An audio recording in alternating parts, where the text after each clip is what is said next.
y la vamos a iniciar de la siguiente forma. Bueno, vamos a hablar de generalidades, introducción a los antimicrobianos. Doctores, si bien este es un tema bastante importante en el sentido en el que en este rote les vamos a brindar las herramientas necesarias para poder trabajar en el uso de antimicrobianos, o mejor dicho, de antibióticos, que prácticamente van a definir muchos detalles en el transcurso de su carrera, obviamente si lo asumimos con la responsabilidad que merece. En ese sentido, es que eh, al ingresar a generalidades, es importante el poder empezar con algunas definiciones importantes. Primero vamos a definir qué es un antibiótico y vamos a entender que es un antibiótico, es una sustancia producida por el metabolismo de un organismo vivo con propiedad de inhibir crecimiento o destruir a otros microorganismos, ¿sí?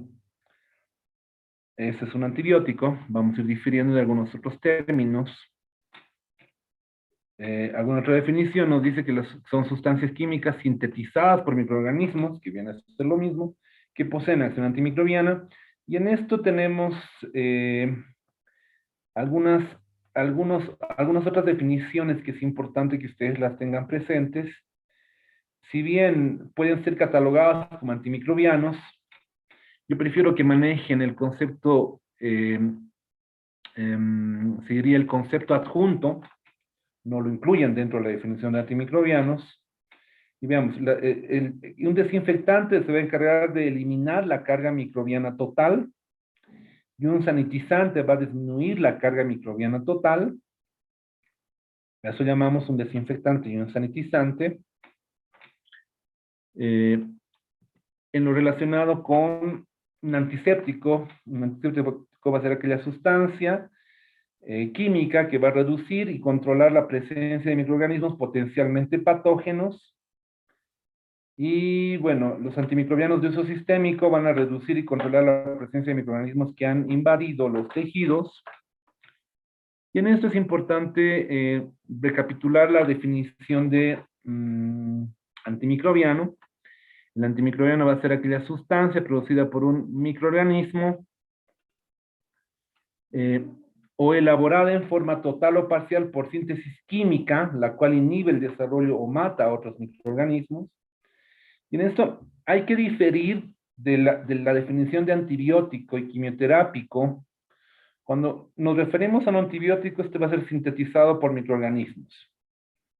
Estos pueden ser hongos, pueden ser organismos de origen vegetal. Sin embargo, cuando hablamos de un quimioterápico, este va a ser un compuesto obtenido por síntesis química en un laboratorio totalmente. Y esa es la diferencia en la definición entre antimicrobiano, antibiótico y quimioterápico. Una vez que tenemos clara esta situación, vamos a pasar ahora a ir definiendo algunas otras situaciones más que son necesarias. Y es por eso que cuando hablamos de una subclasificación en función a la naturaleza del antimicrobiano o del antibiótico, tenemos la definición de bacteriostáticos. Los bacteriostáticos son aquellos que van a inhibir el crecimiento bacteriano, aunque el microorganismo permanece viable. Una vez suspendido el antibiótico, puede recuperarse y volver a multiplicarse.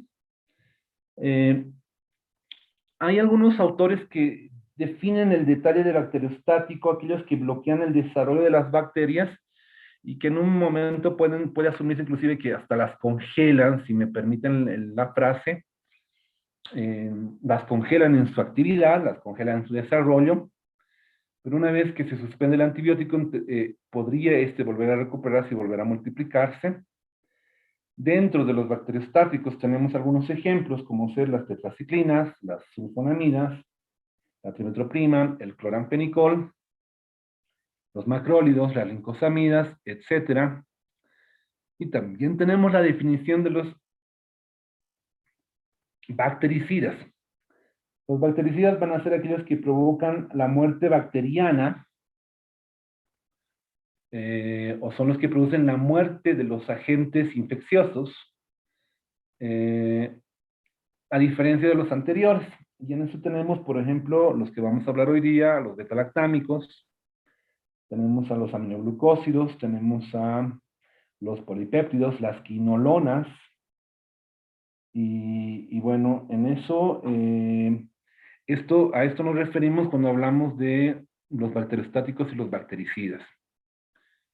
Es importante dejar claro que también tenemos una clasificación en función a algunas características más. Los antibióticos se van a clasificar de acuerdo al origen, como habíamos visto, en torno a naturales, sintéticos y semisintéticos. Y es ahí donde hay la diferencia en el tema de la definición del quimioterápico, del antimicrobiano y el antibiótico. Y de hecho, obviamente, cuando hablamos de los antibióticos de origen natural, estos van a ser sintetizados normalmente por un organismo vivo, ya sea en el reino vegetal, ya, o en el reino animal, dependiendo del tipo de eh, organismo que sintetice aquello. Y los sintéticos y semisintéticos, los sintéticos van a ser sintetizados totalmente en laboratorio, y los semisintéticos van a ser una copia de los naturales en torno a su estructura, siendo la base un compuesto natural para poder sintetizar o para poder crear el siguiente fármaco. A eso nos referimos cuando hablamos de la clasificación según su origen. Esta clasificación eh, fundamentalmente gira en torno a aquello. Habíamos visto en función al espectro o a la naturaleza, habíamos visto la clasificación de bacteriostático y bactericida, y en eso tenemos una tercera clasificación que es en función al espectro de actividad. El espectro de actividad, el espectro antibacteriano, el espectro de acción del antibiótico, que es lo que vas a oír durante todo el rote, doctor, se refiere a las bacterias que este antibiótico puede afectar, puede matar, si tal vez es bueno aclararlo de esta forma. Entonces, es por eso que se clasifica en tres grupos. Se clasifican los de espectro amplio, se clasifican los de espectro intermedio y se clasifican los de espectro reducido. En los de espectro amplio o amplio espectro también llamado, ya tenemos aquellos antibióticos que pueden afectar a varios grupos y varias familias de bacterias, gram positivos, gram negativos, bacilos y cocos, etcétera, etcétera, etcétera. Y en esto están, por ejemplo, los beta-lactámicos que vamos a ver hoy, las tetraciclinas, el clorfenicol, y tenemos también los de espectro intermedio, que obviamente no son tan grandes o no afectan a grandes grupos como los anteriores, ya afectan a un grupo un poco más selecto, como ser, por ejemplo, en el caso de los de espectro intermedio tenemos a los macrólidos, tenemos a los aminoglucósidos, los aminoglucósidos más dirigidos a los gram negativos, fundamentalmente, ¿ya? Y los macrólidos a los gram positivos. Y tenemos también, en el caso de los de espectro reducido, tenemos a antibióticos que afectan a bacterias específicas, ya muy puntuales. En este caso, por ejemplo, tenemos a los glucopéptidos como con su representante a la vancomicina o la teicoplamina, que son, en el caso de la vancomicina, un antibiótico que va a afectar específicamente al Staphylococcus aureus, meticilino resistente, y solo se usa para esa bacteria. Por eso llamamos, o por eso los denominamos antibióticos de espectro reducido. Su espectro es muy específico, muy puntual. Entonces, ahí tenemos la subclasificación en torno al origen, en torno al espectro, en torno al espectro de actividad, ¿ya? Y bueno, en eso también tenemos algunas otras clasificaciones, por ejemplo, en el caso en el que vemos una subclasificación en el caso de la estructura química Normalmente cuando los clasificamos según la estructura química, los antibióticos se van a agrupar de acuerdo a familias en función a propiedades químicas similares. Ya, por ejemplo, cuando hablamos de los beta-lactámicos, dentro de los beta-lactámicos tenemos una subfamilia, que es las aminopenicilinas, que están en función a su cadena lateral, en función a sus propiedades, están agrupados de esa forma. Ya, las fluoroquinolonas, tenemos otro grupo que igual en función a su estructura química, son que los agrupamos para poder los entender y trabajar de esta forma. Entonces, a eso nos referimos con la clasificación de los antibióticos. Sin embargo, es importante también dejar claro que cuando hay algunas particularidades para algunos grupos de antimicrobianos, en el caso de, por ejemplo, cuando hablamos de cierto tipo de bactericidas, poco relacionados con la concentración tisular o con la concentración o con la dosis, tenemos en este caso, por ejemplo, a los glucopéptidos y a los betalactámicos, aunque esto puede estar en discusión porque hay estudios que han renovado un poco este concepto, pero ustedes tienen que conocerlo, es que nos dice que a mayor concentración no hay más efecto, cuando hablamos de los glucopéptidos y los betalactámicos, no ejerce lo que llamamos un efecto posantibiótico. Ya el efecto posantibiótico lo vamos a ver un poco más abajo y se los voy a explicar, y esto lo van a ver muy puntualmente cuando hablan de aminoglucósidos. Eh, Sin embargo, también tenemos los bactericidas que son concentración tisular dependiente. En este caso tenemos a los aminoglucósidos, a las quinolonas, que tienen el denominado, en el caso de los aminoglucósidos, el efecto posantibiótico. ¿Qué es el efecto posantibiótico? Una vez que el fármaco, el antibiótico ha sido medicado en el paciente, ejerce por un tiempo posterior inclusive a su administración un efecto que le denominamos posantibiótico frente a la presencia de ciertas bacterias que prácticamente particulariza la acción del antimicrobiano. El efecto posantibiótico es característico de los aminoglucósidos. Y en el caso de los bacteriostáticos, por ejemplo, tenemos en este caso los macrólidos, a las tetraciclinas, al cloranfenicol. Y ese tipo de actividad normalmente ha sido medido en actividades con técnicas in vitro. Y bueno, ya hemos visto la clasificación de acuerdo a la estructura química, hemos visto de acuerdo a la naturaleza, hemos visto la clasificación de acuerdo a el espectro, hemos visto la clasificación de acuerdo a el origen, y ahora vamos a ver la clasificación en función al mecanismo de acción. Esto se subdivide, podemos dividir a los antimicrobianos en 5 grupos, ya, a los que se encargan de inhibir la síntesis de la pared bacteriana. No olvides que la pared bacteriana, o las bacterias tienen dos tipos de paredes, una delgada y una gruesa, y esto más particular hacia los gram negativos. Sin embargo, esta inhibición de la pared bacteriana es un mecanismo característico por algunos grupos de antimicrobianos. Después tenemos otros que se van a encargar de desorganizar la membrana plasmática, citoplasmática de la bacteria. Tenemos otro grupo que se va a encargar de la inhibición de la síntesis de proteínas. Otros tenemos relacionados con la síntesis o metabolismo de los ácidos nucleicos. Y otros que se van a encargar de bloquear la síntesis del ácido fólico o de vías metabólicas. Entonces, estos son los cinco grupos de acuerdo al mecanismo de acción. Los vamos a ir desglosando y se los voy a ir mostrando con la siguiente diapositiva. Esta diapositiva prácticamente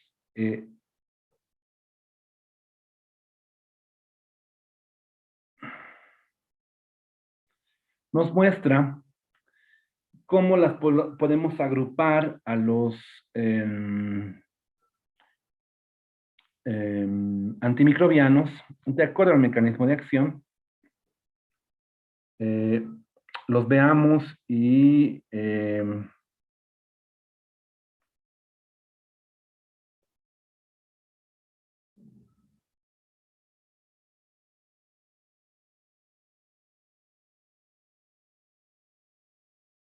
y analicemos un poco este cuadro. En este cuadro, por ejemplo, tenemos a los que trabajan a nivel de la síntesis de la pared. A nivel de la síntesis del peptidoglicano, por ejemplo, tenemos, fíjense, a la vancomicina, a la bacitromicina, a la bacitracina, perdón, a la cicloserina, a la fosfomicina. A nivel de la transpeptidación del peptidoglicano, tenemos ya, fíjense, a todos los betalactámicos. Estos son todos los betalactámicos que hoy día vamos a tratar de ver.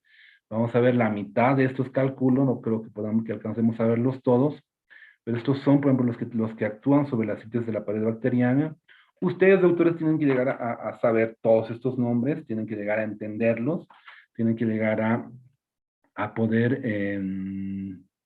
se diría, eh, no solo memorizarlo, sino comprenderlo para su futura vida profesional, ya que muchos de los conceptos que ahora vamos a hablar van a hacer que ustedes puedan asumir decisiones en el futuro. Entonces, en eso veamos ahora a los que se van a encargar de la alteración de la membrana, como en el caso de las polimicinas y la daptomicina. Tenemos por otro lado a los inhibidores de la síntesis de ácido fólico, ya, como en el caso de las sulfonamidas y el trimetoprim, ¿sí? No olviden que estos, por ejemplo, en el caso del trimetoprim y la sulfonamida, estos van a trabajar asociados para poder generar un sinergismo de suma y formar el cotrimoxazol. En el caso del sulfametoxazol y el trimetoprim, y generar un antibiótico tal vez mucho más fuerte, inclusive con acciones de tipo bactericida. Sin embargo, estos son los inhibidores de la síntesis del ácido fólico. En los parciales, doctores, suelen solamente con este cuadro llegar hasta hacer maravillas en el parcial y hasta poder reprobarlos, porque solamente con este cuadro podemos hacer un montón de preguntas que pueden ponerte en aprietos. Entonces ten presente este gráfico, que estoy seguro que te va a servir. En el caso de los quelantes del DNA, que también trabajan a nivel de los radicales libres, tenemos al metronidazol. En el caso de la alteración del síntesis del RNA a nivel de la RNA polimerasa, tenemos a la rifampicina, fíjense. Y bueno, también tenemos a los que van a trabajar a nivel de la alteración de la síntesis de DNA, fundamentalmente en el superenrollamiento a nivel de la DNA girasa. Tenemos a las quinolonas y las fluoroquinolonas.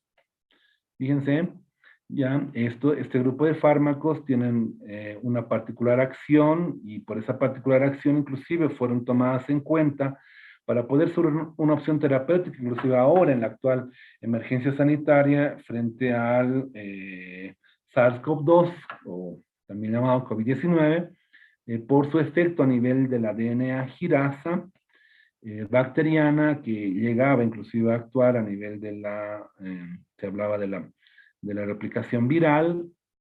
Por otro lado, hablamos también, o tenemos los inhibidores de la síntesis de proteínas. Estos son un grupo más grande.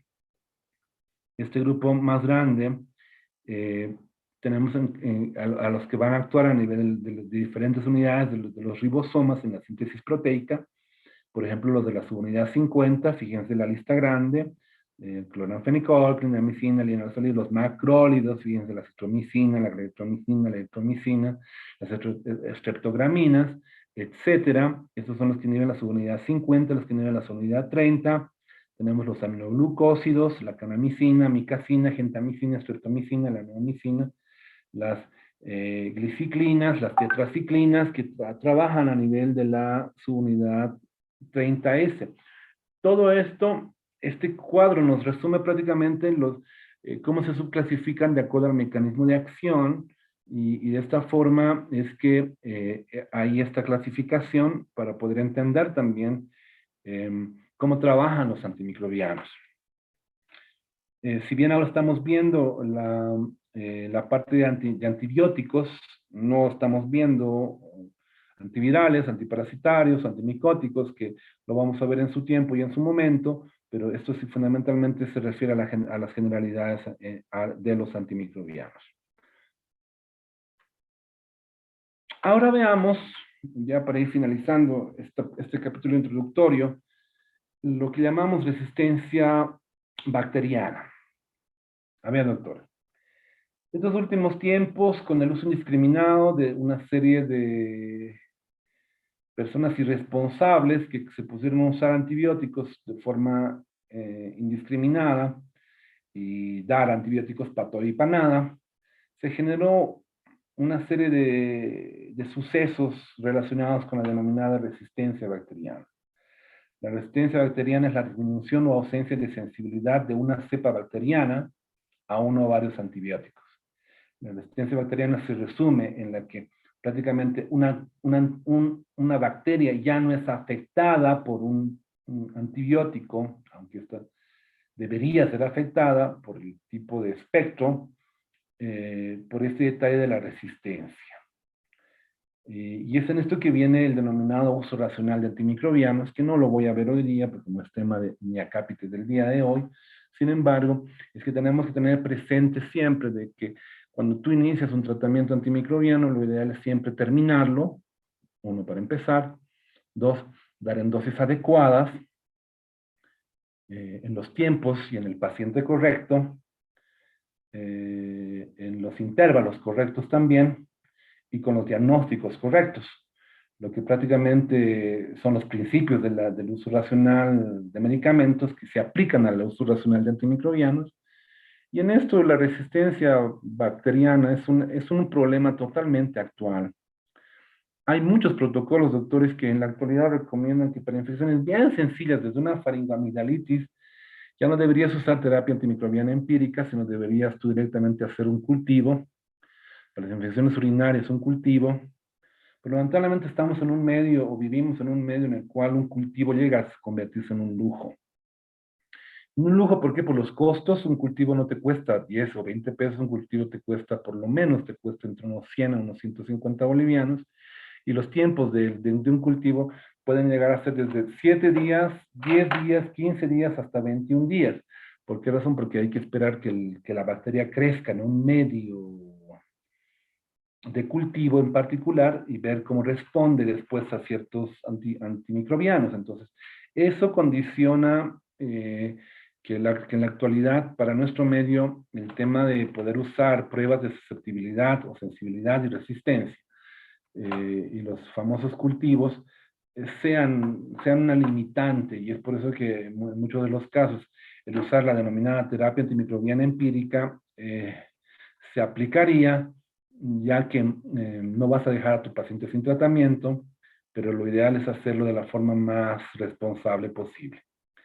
En esto, la resistencia bacteriana podemos verla de dos tipos: la primaria, denominada natural o intrínseca. No existe blanco de acción para este antibiótico en este microorganismo.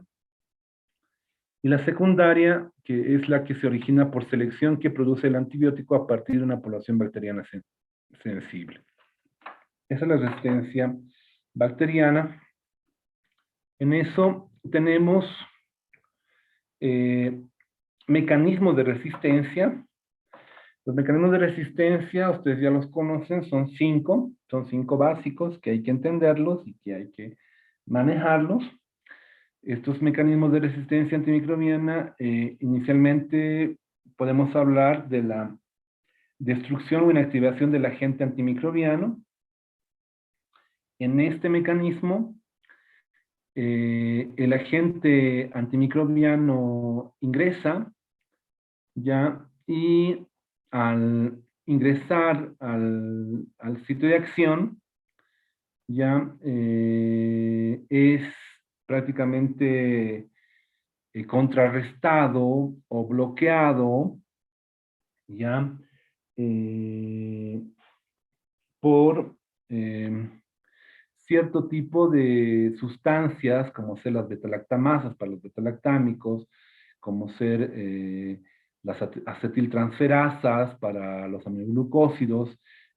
Son sustancias, enzimas, que prácticamente contrarrestan el efecto del antibiótico y protegen a la bacteria, ¿sí? En otras palabras, actúan frente al antibiótico para inhabilitarlo, y de esta forma la bacteria pueda no ser afectada por aquello. Y en eso tenemos algunos ejemplos, por ejemplo, la inhibición enzimática a través de enzimas como son las betalactamasas, los betalactámicos, o las transferasas o acetiltransferasas en los aminoglucósidos. A esto llamamos destrucción o inactivación del agente antimicrobiano, ¿sí? Esta destrucción o inactivación del agente antimicrobiano está en función a este tipo de sustancias, ya, que son las sustancias que generan la resistencia. Entonces, en eso tenemos otro segundo mecanismo, que es la disminución de la concentración intrabacteriana del antibiótico. Ya, entonces, esta disminución de la concentración antibacteriana, en esto la bacteria normalmente puede llegar a producir algunas mutaciones en la pared, si bien para impedir la entrada, ya, pero también puede alterar los sistemas de transporte o sistemas de salida del fármaco para generar una expulsión activa del antibiótico. Aquí entran las denominadas bombas de flujo, que hacen que por esta alteración del antibiótico, digo, de la bacteria, agarra el antibiótico y comienza a expulsar el antibiótico, comienza a extraer el antibiótico.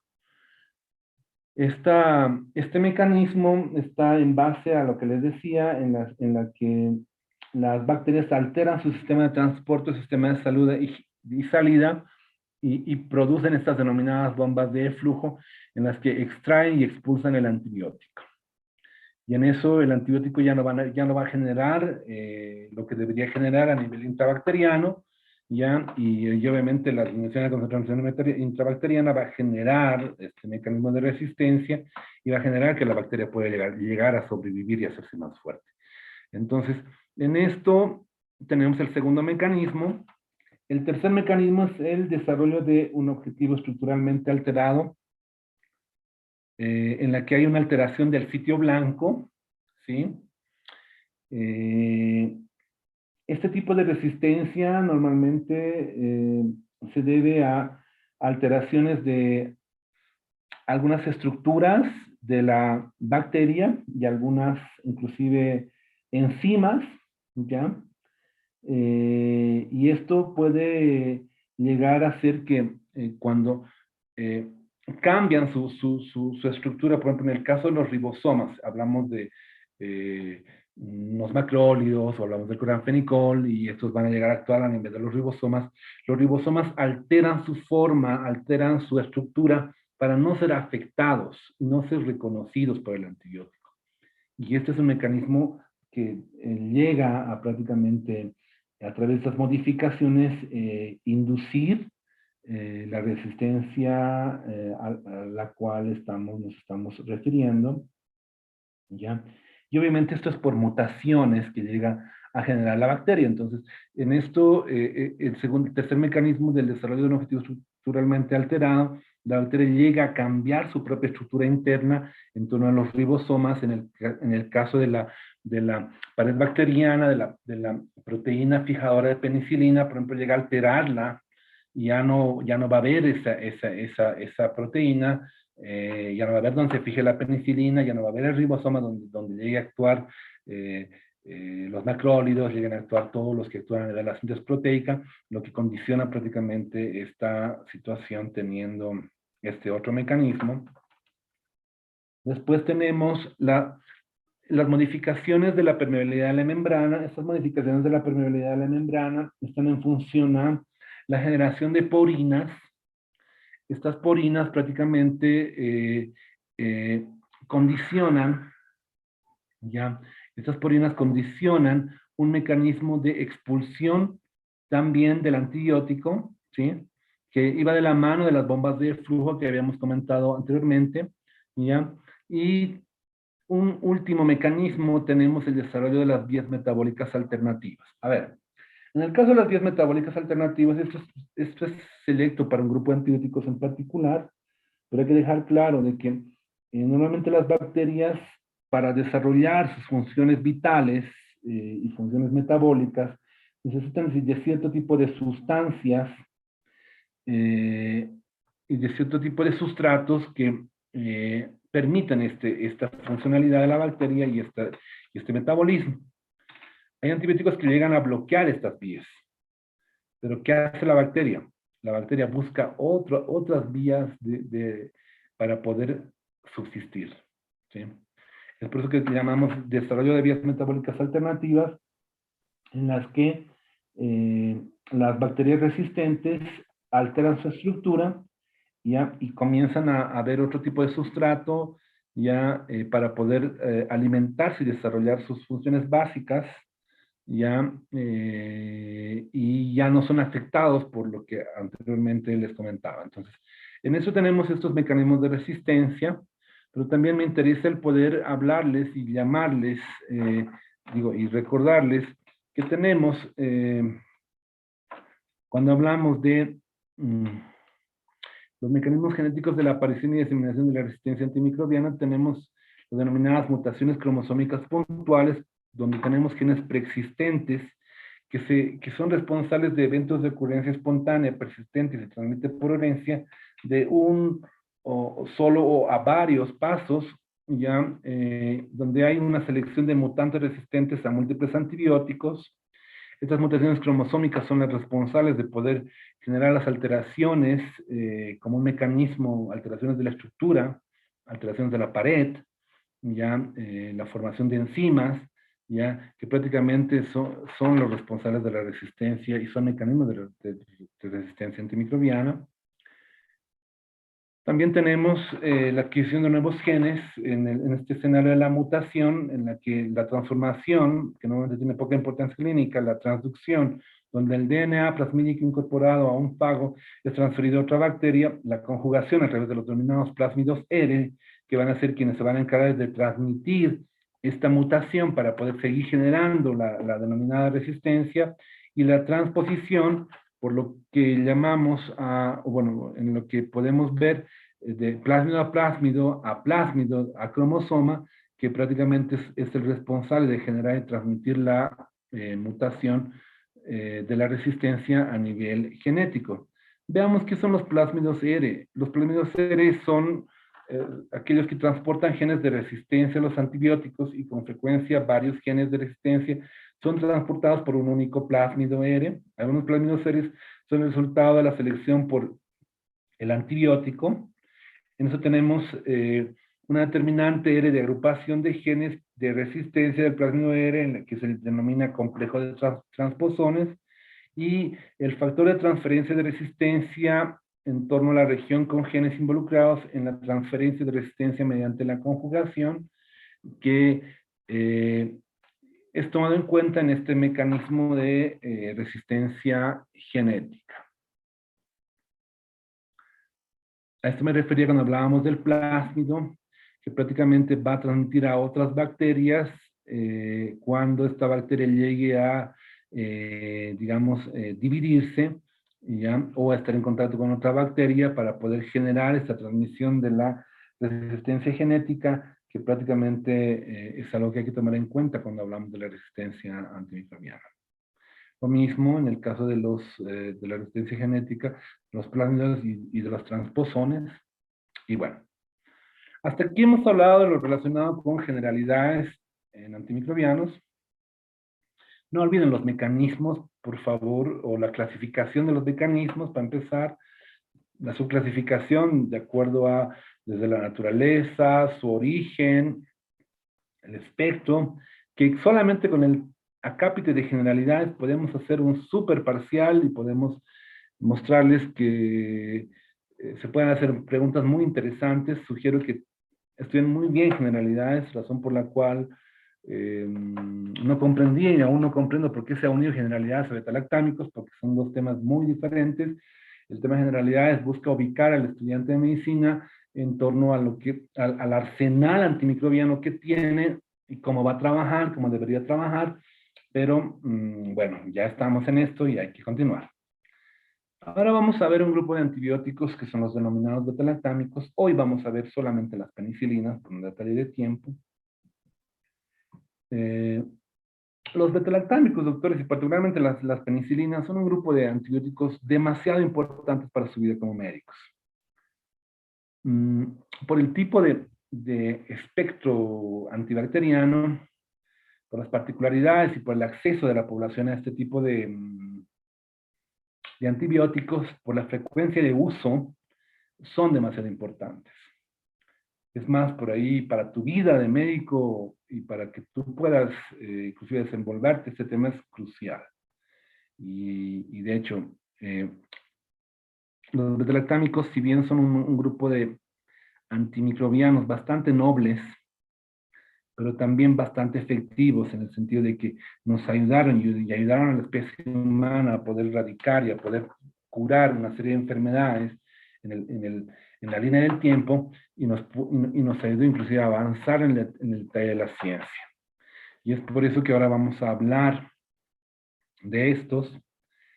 Y en eso de hablar de las penicilinas, necesito mostrarles primero la clasificación. Sé que todos ustedes han escuchado de una penicilina en todo momento, o en cualquier momento de su vida, o que les han dado una penicilina, o que les han colocado una penicilina, o que les han dado de tomar una moxi, una ampi, o que les han puesto en una herida simplemente alguna sustancia de este tipo. Entonces, en eso es que tenemos a... Las penicilinas se clasifican en dos grupos grandes. Las penicilinas naturales y las penicilinas semisintéticas. ¿Sí? Para algunos autores sintéticas, pero para la mayoría semisintéticas. Dentro de las penicilinas naturales tenemos a la penicilina G y la penicilina B. Dentro de las penicilinas semisintéticas tenemos varios grupos, las antiestafilocócicas. Estas antiestafilocócicas, o dentro de este grupo de antiestafilocócicas, tenemos a la meticilina, la oxacilina, la cloxacilina y la dicloxacilina. Aquí tal vez falta la flucloxacilina, más teóricamente, porque en la práctica no es usada la flucloxacilina. Las antiestafilocócicas, también llamadas penicilinas, penicilinasa resistentes, o también llamadas isoxi-axil penicilinas, o salil penicilinas, isoxisalil penicilinas, así se llaman las antiestafilocócicas también. ¿Por qué son importantes? Porque nos permiten actuar frente a una bacteria que se llama Staphylococcus aureus, Staphylococcus epidermidis, y algo que tenemos claro en el manejo de las penicilinas es de que las que un poco más van a tardar en el tema de la resistencia, no puedo decir que no adquieren resistencia las bacterias frente a este grupo de antibióticos, pero sí tardan un poco más. En las penicilinas rápidamente, en este grupo rápidamente, en estos dos inclusive mucho más rápidamente que en estos, pero la que al final, recién, después de usar muy buen tiempo, logra recién adquirir una resistencia, o las bacterias llegan a ser resistentes frente a este grupo, son las antiestafilocócicas. Entonces hay que tener presente esta situación. También tenemos las de espectro amplio, ¿ya? También llamadas las aminopenicilinas. Otros autores le dicen espectro ampliado, ¿ya? Y entonces tenemos a la amoxicilina, tenemos a la ampicilina, tenemos a la amoxicilina y la ampicilina y a sus, se diría, inhibidores de beta-lactamasa, que no vamos a incluirlos en el tema de hoy, pero sí los vamos a hablar en el siguiente tema o en la segunda parte. Sin embargo, la amoxicilina y la ampicilina son los máximos representantes de los fármacos de espectro ampliado o las denominadas aminopenicilinas. En el caso de las penicilinas antipseudomonas, ¿sí? Tenemos a la carbenicilina, la ticarcilina y la piperacilina. En eso tenemos una subdivisión.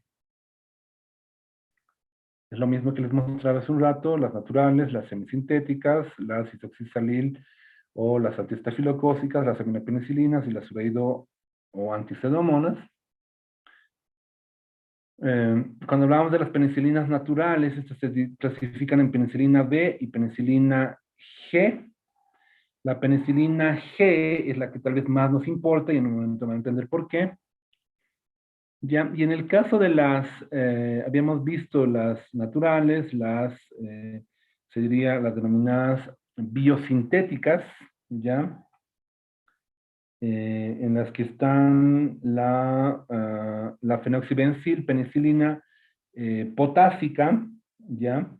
O la fenoxibensil penicilina B, ¿ya? O la penicilina B, eh, y aquí las pueden ver, pero de este cuadro me interesa que ustedes recuerden, todo lo demás ya lo hemos visto, me interesa que ustedes recuerden a las carboxipenicilinas y a las uridopenicilinas, en las que tenemos a las carboxipenicilinas, esto suele ser pregunta de parcial. Cuando hablamos de las carboxipenicilinas tenemos a la carbenicilina y la ticarcilina. En el caso de la uridopenicilina tenemos a la aslocilina, meslocilina y la piperacilina. En eso, veamos ahora un poco de las penicilinas naturales. Como ya lo habíamos visto, las penicilinas naturales son aquellas que se dividen en dos tipos de penicilinas, la penicilina G y la penicilina B, y la penicilina G es la que más nos importa porque la penicilina B ya no la tenemos en el mercado, ya es histórica. En el caso de la penicilina G, la que más nos interesa o la que más, la que más las usamos son la penicilina benzatínica y la procaínica en ese orden de frecuencia, y de estas dos, la que más nos interesa es la benzatínica. En eso, vayamos un poco a la estructura química básica. La estructura química de las penicilinas, eh, por ser parte del grupo de los beta-lactámicos, y estos van a estar conformados, donde dice A, el anillo tiazolidínico, ¿ya? Y en donde dice B, el anillo beta-lactámico. Este anillo beta-lactámico es el responsable de su actividad antibacteriana. Este anillo beta-lactámico es el responsable también, ¿ya?, de poder unirse a la transpeptidación en el peptidoglucano para poder generar su función en el mecanismo de acción. Pero también este anillo beta-lactámico es el responsable del momento de que las bacterias, a través de determinadas sustancias, como son beta-lactamasas o amidasas, pueden llegar a romper estas cadenas y generar los fenómenos de resistencia. En contraparte, si bien es responsable de la actividad antibacteriana, es también responsable de la resistencia. En eso tenemos su grupo amino, ¿ya? y su cadena lateral. Y en esto, esta es la estructura de las penicilinas, muy parecida a fíjense, aquí está el anillo beta-lactámico, en el caso de la penicilina, en el caso de las cefalosporinas lo mismo, en el caso de los monobactames y los carbapenemes, varía la presencia de sus cadenas laterales, ¿ya? Y ya les decía, si bien el anillo beta-lactámico es el responsable de su actividad antibacteriana, es también el responsable de los fenómenos de resistencia, en el caso de cuando una beta-lactamasa llega a romper este anillo, en el caso de una amidasa llega a romper una cadena lateral, es que el efecto del antimicrobiano, en el caso del beta-lactámico, de la penicilina, no llega a ser el más eficaz. Entonces, y fíjense, inclusive en el ácido clavulámico se repite el anillo beta-lactámico, ¿ya? Para poder generar el mecanismo de acción que caracteriza este grupo. En eso, ya, bueno, igual en el caso de las cefalosporinas, ya lo habíamos visto, nuevamente el anillo beta-lactámico, lo mismo para las carboxy y las uridopenicilinas, y bueno, eso en lo relacionado con su estructura química. Cuando hablamos del mecanismo de acción, está claro que el mecanismo de acción de las penicilinas es particular en el sentido de que va a inhibir la síntesis de la pared bacteriana. Esto va a ser a través o va a actuar a nivel de lo que llamamos el peptidoglicano, o peptidoglucano, o peptidoglucane, ¿ya? Y al actuar a este nivel, eh, prácticamente va a impedir la formación de los entrecruzamientos de las cadenas del peptidoglucano, actuando en lo que denominamos la transpeptidación, ¿sí? Eh, en esto, para poder generar este mecanismo de acción, los beta-lactámicos tienen que usar las denominadas proteínas fijadoras de la penicilina o de penicilina, las denominadas PBP, ¿sí? Es en este lugar donde los beta-lactámicos van a llegar a fijarse para poder generar la inhibición de las transpeptidasas, inhibir la transpeptidación. Entonces, pero también es este lugar, si bien permite el acceso a los beta-lactámicos, cuando este lugar muta y altera su estructura, también llega a convertirse en el mecanismo de resistencia. Qué curioso que, al igual que el anillo beta-lactámico, las proteínas fijadoras de penicilina puedan ser las responsables de la muerte y la lisis de la bacteria, al inhibir la transpeptidación y al generar la inhibición de la síntesis de la pared bacteriana y la debilitación de esta pared, pero también cuando la bacteria quiere protegerse, hace que esta porción, esta PBP, la proteína fijadora de penicilina, o Penicillin Binding Protein, que prácticamente viene del inglés, que es la responsable de esta fijación, condicione este detalle. Las bacterias en crecimiento y sintetizando la pared celular, prácticamente con este problema van a tener dificultades en la pared y va a generar problemas en el caso de el efecto de los betalactámicos sobre esta bacteria. Entonces, los betalactámicos son bactericidas, doctores. ¿Sí? Eso hay que tenerlo claro. Y es esto que me refería cuando se inhibe la plasticidad de la pared bacteriana en la fase de transpeptidación, ¿sí? Donde se inhibe la síntesis de los peptidoglucanos, ya, y obviamente en ese lugar donde debería fijarse la proteína fijadora de penicilina, es donde va a actuar beta-lactámico para generar este mecanismo de la alteración de la transpeptidación y la alteración de la síntesis de peptidoglucano, generando la muerte y la lisis de la bacteria. Y bueno, en eso, los beta-lactámicos actúan cuando la bacteria está en crecimiento activo y cuando está en síntesis de la pared celular, cuando está generando este mecanismo. Entonces, hay que tener claro esta situación. En lo relacionado con los mecanismos de resistencia de los betalactámicos, tenemos prácticamente 4, que pueden ser abreviados en 3, pero los mencionemos. La alteración de las proteínas fijadoras de penicilina. Al alterar esta proteína fijadora de penicilina, va a condicionar lo que les explicaba. No va a haber un sitio de fijación del beta-lactámico, lo que prácticamente va a dificultar la acción del beta-lactámico como tal. Por otro lado, tenemos, una vez que tenemos la alteración de las porinas para el ingreso del antibiótico, en este caso, la pérdida de porinas constituye un mecanismo específico de resistencia que es común solamente a las penicilinas, a las cefalosporinas y algunos otros antibióticos como ser las tetraciclinas y el cloramfenicol. Entonces, esa alteración de las porinas para el ingreso del antibiótico es importante tomarlo en cuenta como mecanismo de resistencia.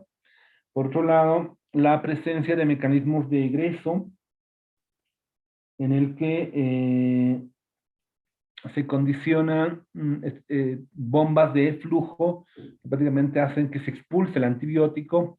Y un cuarto mecanismo va a ser la inactivación a través de la producción de enzimas inactivadoras, como ser la inactivación por beta-lactamasas.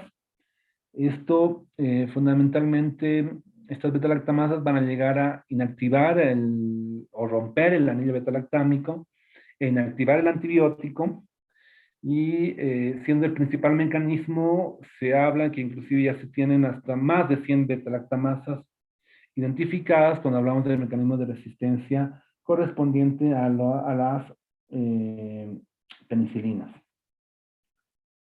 Bueno, esos son los mecanismos de resistencia. Aquí vamos a ver una rememoración en torno a lo que llamamos, o a todo lo que habríamos hablado. Por un lado, clasificación, habíamos hablado de que se clasifican en penicilinas naturales, la penicilina G y la penicilina B. Habíamos hablado de que en el caso de la penicilina G tenemos la benzatínica y la procaínica.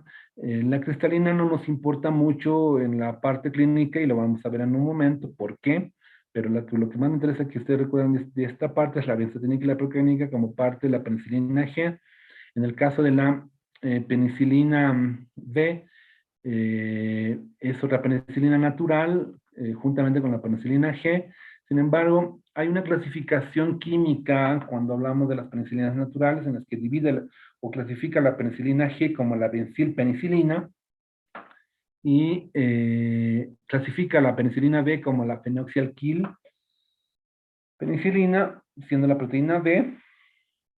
Y también el otro grupo, aparte de las penicilinas naturales, que son las penicilinas semisintéticas, para la mayoría de los autores que ya los había explicado, que divide a las penicilinas en espectro ampliado o amplio espectro o aminopenicilinas, en los que tenemos a la amoxicilina y la ampicilina, que pueden ser tomados en cuenta en este grupo al ácido clavulámico y al sulbactam y al tazobactam, como complemento a las aminopenicilinas, que ahora se está usando mucho más en la actualidad y se los usa de esa forma asociados. Tenemos el otro grupo dentro de las semisintéticas, las resistentes a beta-lactamasa, pero también llamadas las antiestafilocócicas, también llamadas las isoxalil, penicilinas, como ser la dicloxacilina, la cloxacilina, la oxacilina, la flucloxacilina, que se encuentran en este grupo. Les ponemos resistentes a la beta-lactamasa, es que las beta-lactamasas no llegan a afectar rápidamente, lo que no significa que no lleguen a hacer resistencia, porque pueden llegar a hacer resistencia por otros mecanismos, inclusive por beta-lactamasas en el tiempo, ¿ya? Pero obviamente tardan un poco más que los anteriores. Y en el caso de las penicilinas antipseudomonas, ya habíamos visto las uridopenicilinas, en el caso de la piperacilina, y las carboxipenicilinas, en el caso de la ticacilina, como máximos representantes para el grupo de para este grupo de las penicilinas. Eso en torno a la clasificación, habíamos visto el mecanismo de acción, que la inhibición de la transpeptidación, la unión a las proteínas fijadoras de penicilina, el bloqueo de la transpeptidación, y una vez que pasa esto, se activan cierto tipo de enzimas hidrolíticas que van a generar una alteración en la membrana y la lisis de la bacteria. Habíamos visto los mecanismos de resistencia en función a la producción de enzimas inactivadoras, a la modificación del sitio de acción, a la alteración del transporte y las bombas de flujo, ya lo habíamos revisado. Perdón. Y bueno, en el caso de la farmacocinética, que ahora me interesa poderlo hablar porque efectos adversos indicaciones los vamos a hablar casi al final, es que cuando hablamos de la farmacocinética, varía de un grupo a otro, ya que en el caso de las penicilinas naturales, por ejemplo, todas estas vienen en presentaciones, se diría, intramuscular. En el caso de la procaínica puede llegar a venir en en presentación endovenosa. La enzatínica no viene en presentación endovenosa, solo viene en presentación intramuscular. En el caso de las semisintéticas, la mayoría son de presentación vía oral, sin dejar de lado de que cuando era necesario y cuando es necesario se puede usar amoxicilina vía endovenosa, para poder manejar al paciente que necesitemos. La cloxacilina también se puede conseguir o se tiene la presentación endovenosa. En este caso solamente la amoxicilina y la cloxacilina son los fármacos que te tienen con una presentación endovenosa. Y todo el resto, incluyendo la amoxicilina y la cloxacilina, se encuentran o tenemos en presentación vía oral. Eso en lo relacionado con la absorción. En el caso del metabolismo, se metabolizan por vía hepática. En el caso de la distribución, se distribuyen muy bien por la mayoría de los tejidos, excepto no ingresan muy bien a nivel del sistema nervioso central, a no ser que haya una inflamación de meninges y ahí por alteración de la estructura de la barrera hematoencefálica pueda pasar la penicilina. Es la única forma en la que una penicilina puede ingresar fácilmente al sistema nervioso central, de lo contrario no ingresa. No ingresa muy bien a próstata, no ingresa muy bien a globo ocular, y bueno, eso es relacionado con la distribución. La excreción es por vía renal en la mayoría de los casos. Eso es lo relacionado con la farmacocinética, y ahora vamos a ir viendo, ya hemos recapitulado. Me interesa mostrarles este cuadro que lo recopilé de un autor y de un video. eh, es que aquí nos muestra, por ejemplo, no voy a explicar todo lo que está en el cuadro, porque esto es mucho tiempo. Sin embargo, en esto nos muestra la diferencia entre los gram negativos y los gram positivos. Y por qué ciertos antibióticos afectan más a los gram positivos y menos a los gram negativos en el caso de los betalactámicos. Cuando hablamos de los betalactámicos, fíjense, todo esto es la pared bacteriana. Y todos los amarillos llegan a ser el péptido glucano, que va a formar enlaces entrecruzados para formar esta malla, ya, y bueno, esta malla, prácticamente toda esta malla que ustedes ven acá entre los verdes y los amarillos, es la denominada pared celular. Y de esta pared celular o pared bacteriana es parte el peptidoglucano, ¿sí? Pero esto es en los gram positivos, fíjate. A diferencia que en los gram negativos,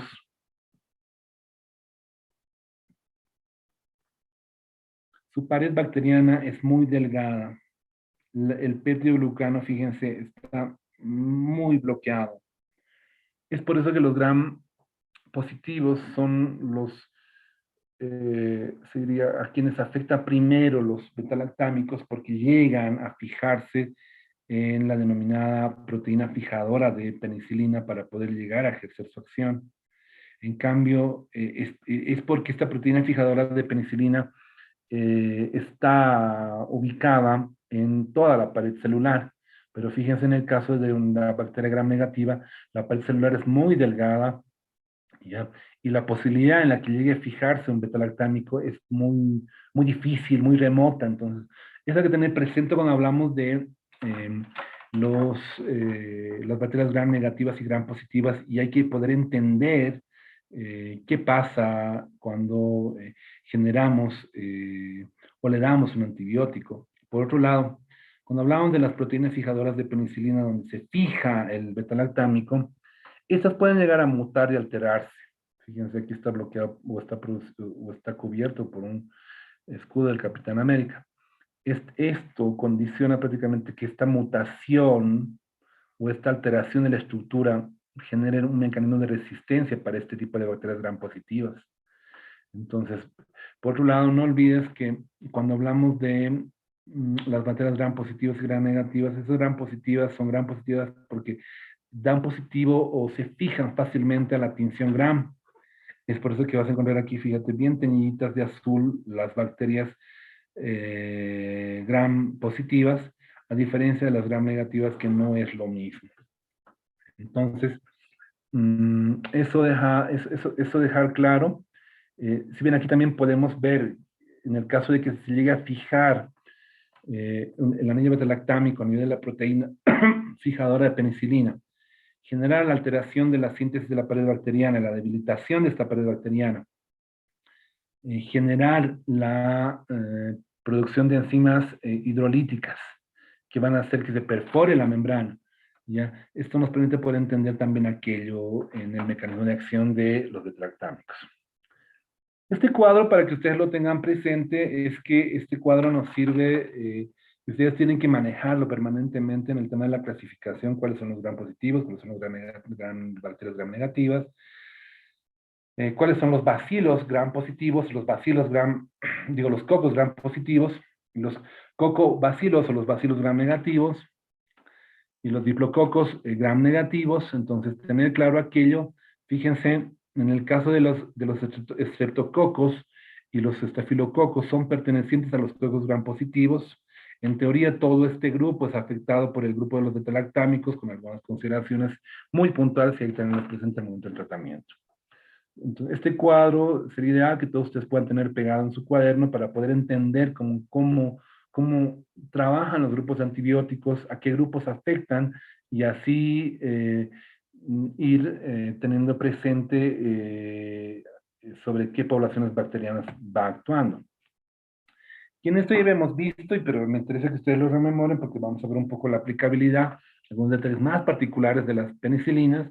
Y volviendo a las penicilinas naturales, tenemos a la penicilina G y la penicilina B. Son penicilinas naturales. Una particularidad importante es que las bacterias generan rápidamente resistencia a las penicilinas. ¿Sí? Normalmente la penicilina B viene para uso oral, pero ya no viene, ya no la usamos, ya no hay en el mercado, ya no hay en las farmacias. Así que ya les decía que es un detalle histórico, pero la única que venía de las penicilinas naturales vía oral es la penicilina B. La penicilina G viene en diferentes presentaciones para su uso parenteral, ya sea intramuscular o endovenoso, y ahora vamos a ver. En el caso de la penicilina G, tenemos a la penicilina cristalina o acuosa, ¿ya? Que tiene una vida media de media hora a un poco más, casi una hora. En el caso por vía intramuscular tenemos a la penicilina procaínica y penicilina benzatínica. De este grupo, de estas dos penicilinas, para la penicilina G, me interesa que ustedes recuerden a la penicilina procaínica y la benzatínica. La penicilina cristalina no la usamos ya, no hay tampoco en el mercado, ha salido por completo del mercado. Sí, tenemos el caso de la penicilina procaínica y la penicilina benzatínica. La penicilina procaínica que tiene una acción desde la media hora hasta la hora, hasta las 3 horas. Y en el caso de la penicilina benzatínica, que esta es la denominada penicilina de depósito, ya por vía intramuscular, tiene una absorción lenta, llega a tener efectos hasta los 21 o 26 días. Es por eso que cuando por ahí algún colega me sale con la majadería de, no, le vamos a colocar penicilina benzatínica día por medio, no tiene sentido.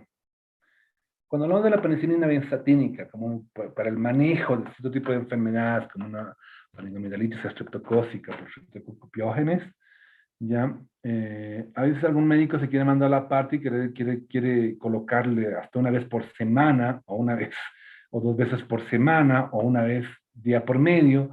Eso es algo que está fuera de lugar por el tema de la farmacocinética y el tema de la biodisponibilidad.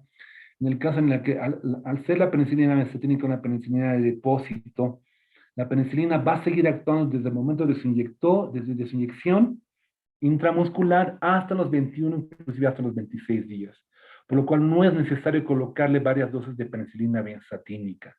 Sí, puedo creer que en el caso de la procaínica, sí, la procaínica se llega a colocar hasta dosis diaria, y no lo contradigo porque por el tema de la biodisponibilidad y la vida media, pero en el caso de la benzatínica no es por eso que hay reacciones adversas, hipersensibilidad e hipersensibilización, lo que condiciona las dificultades del uso y del manejo de la penicilina benzatínica.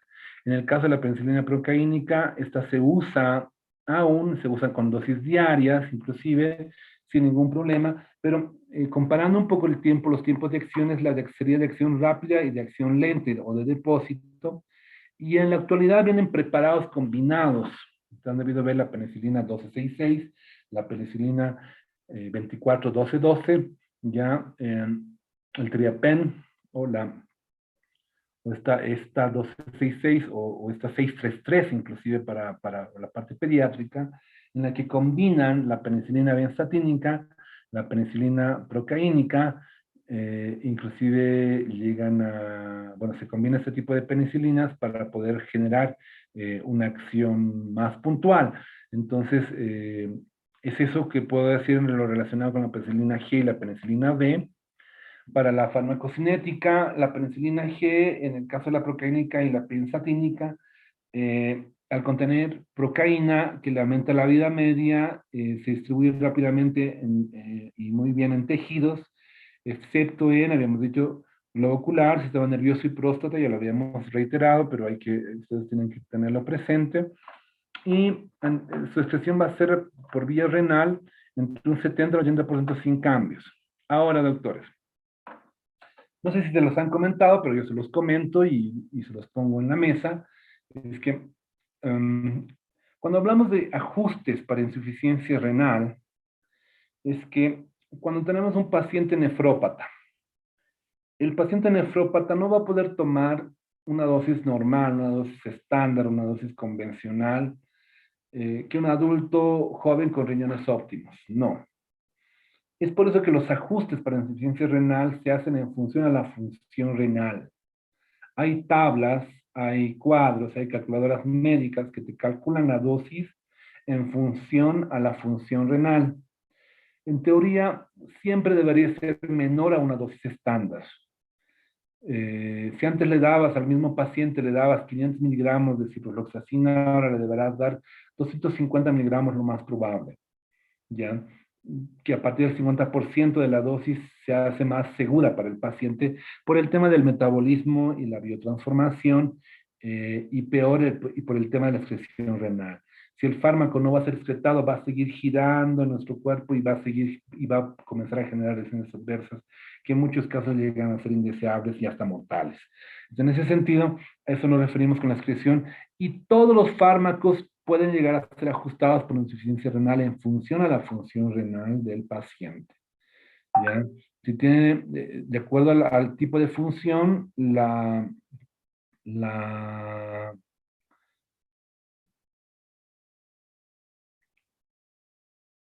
en función a la función renal, la dosis puede normalmente baja y esta va a ser modificada para no generar problemas en el paciente.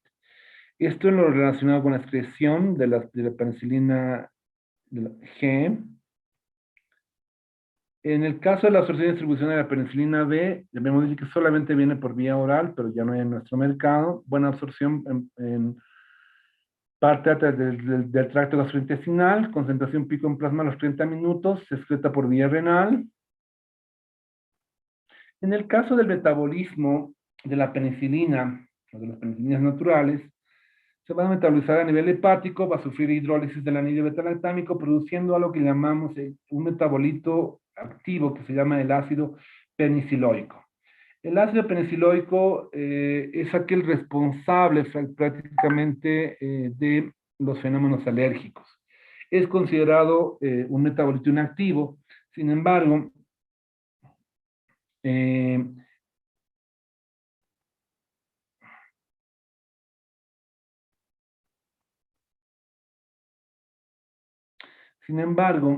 esta situación en el detalle del metabolismo, cuando hablamos del ácido peniciloico, Cierra llenos de admiración y dibuja un unicornio.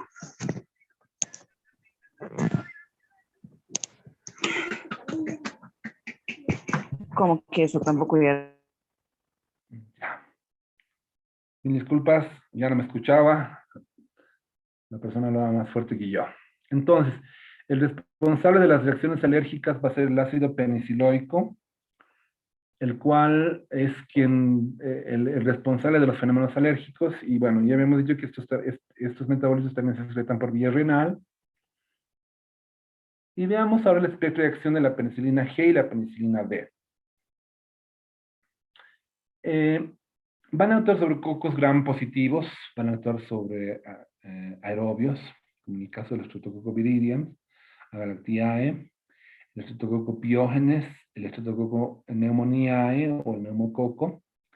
Actúan sobre el Treponema pallidum y la leptospira, son cocos gram negativos, solamente sobre la Neisseria meningitis, el Clostridium differiae y la Listeria monocitogenes. Actúa también sobre Streptococcus, el Clostridium perfringens, el Clostridium tetani. No actúan sobre enterococos, estafilococos y gonococos. Dejando claro esto, en el caso de la penicilina G, las indicaciones o usos clínicos son, en el caso de neumococo sensible, que pueda producir una neumonía, un empiema, una meningitis por un neumococo o una endocarditis, es indicación de la penicilina G. Hablo de la G benzatínica, la G procaínica, cualquiera de las dos puede usarse sin problema. Por otro lado, la penicilina G es de elección o de primera línea en el caso de Streptococcus pyogenes. El Streptococcus pyogenes, doctores, es el responsable de las denominadas faringoamigdalitis, faringitis, pero también es el responsable de la erisipela, del impétigo y de infecciones cutáneas, así como de la amígdala y de la faringe, razón por la cual es la penicilina G benzatínica es la opción terapéutica para este tipo de situaciones. También tenemos a anaerobios que pueden llegar a producir una absceso cerebral o una sinusitis que pueden ser opción para la penicilina G, pero en la actualidad las aminopenicilinas llegan a ocupar este espacio, como es la amoxi o la ampicilina, teniendo mucho mejores resultados que la penicilina G. Por si acaso, la penicilina G benzatínica es de primera elección para el tratamiento de la sífilis, Treponema pallidum, y podemos usarlo en profilaxis de fiebre para fiebre reumática, razón por la cual los pacientes y las personas que han recibido penicilina G benzatínica en su vida están siendo relativamente protegidos de poder asumir una enfermedad denominada fiebre reumática en el futuro, y esto llega a ser un fenómeno de prevención y de profilaxis para la fiebre reumática. Entonces, en eso nos referimos a las indicaciones. Aquí les muestro una neumonía, con su broncograma aéreo, etcétera, su síndrome de condensación, etcétera. En el caso limpético provocado por el Streptococcus pyogenes, en el caso de la amigdalitis provocada por el Streptococcus pyogenes, en el caso de la erisipela provocada por el Streptococcus pyogenes, el limpético, por ejemplo, es una enfermedad de la piel, una infección de la piel en el que el niño tiene pústulas llenas de pus. Pus que llegan a ser, pus que llega a ser de color amarillento, amarillento verduzco, blanquecino inclusive, ¿ya? Y que caracteriza a esta enfermedad al impétigo. El impétigo es una piodermitis, al igual que en el caso de la erisipela, la piel de naranja, el aumento de volumen y calor local, caracteriza a la erisipela siendo el diagnóstico diferencial de una celulitis, y está claro de que una penicilina G benzatínica no vamos a usar en una celulitis porque el manejo va a ser con